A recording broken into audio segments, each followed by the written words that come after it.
And we're here today talking about our stories and whom to tell. Not if to tell, we're talking, as Kate said, about the difference between privacy and openness, not secrecy. We're not talking about if to tell. And as a psychologist in private practice, I was very familiar with people who'd adopted, people who'd been adopted, and I knew what the potential harm that secrecy could incur. So I'd anticipated being open. And of course that meant being open with my 4-year-old. And it was he, in fact, who got the ball rolling for me. I didn't see clients on Fridays, so on Fridays I went into his kindergarten class, which is kind of like prep here, and helped out.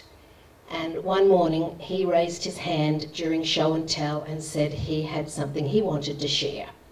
So when his teacher called on him, he stood up and announced very proudly and very loudly, "My mom has 2 egg donor twins growing in her uterus."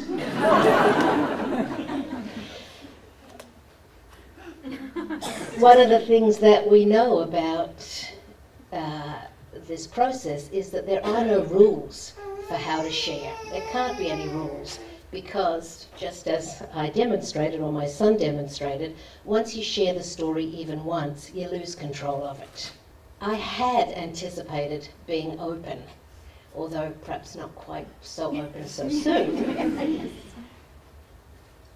And what I hadn't anticipated was, in fact, the flood of anxiety and shame that I felt in the first few months of my pregnancy after the delight of a successful conception had faded. So the question of whom to tell for me became an opportunity to do a lot of things. One was to just get support for myself by talking with people about what I was doing.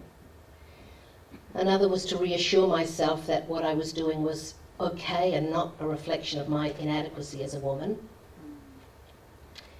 Another was to face my fears of being rejected, or worse, my children being rejected once people knew.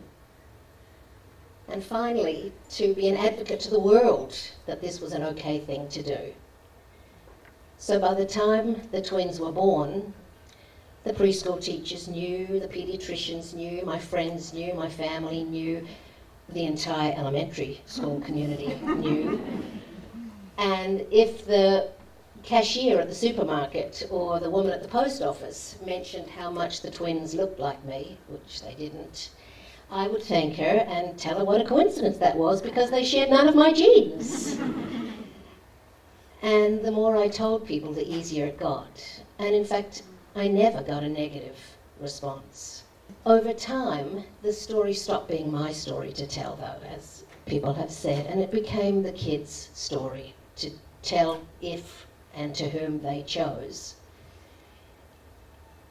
And a couple of nights ago, I asked them, the kids are almost 18 now, the twins, and I asked each of them if they had any thoughts at this point that they would share if they were here today. And my son, Jesse, said, "Well, it's no big deal. I mean, I don't ever think about it." And I said, "Well," and then he paused a moment, and then he said, "Well, but actually you could tell people then that they shouldn't worry about their kids freaking out." And he said, and I said, "Well, so do your friends know?" And he said, "No." Like, kind of, are you nuts? Why would I talk about something like that? And later on, when I asked my daughter, Rachel, she said, "Well, it doesn't make any difference, but it's cool." I said, well, how is it cool? She said, "Well, yeah, I can say I'm part Hawaiian."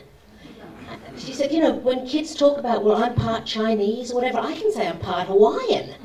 I said, "Oh, really? What do your friends say?" Well, she said, "Well, you know, they say, well, your mum's not Hawaiian." "No." "Is your dad Hawaiian?" "No." "Well, then, you know, how are you part Hawaiian?" She said, "So I tell them." And, you know, what do they say? "Well, it used to be that they didn't understand, so I'd have to explain it to them. But, you know, at this age, everybody understands, so it's cool."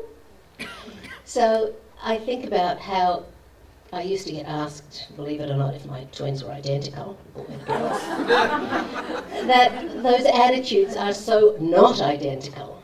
But the part that is identical is, in fact, how little a big deal it is for them. When the kids know this is just their story. Every child has a story.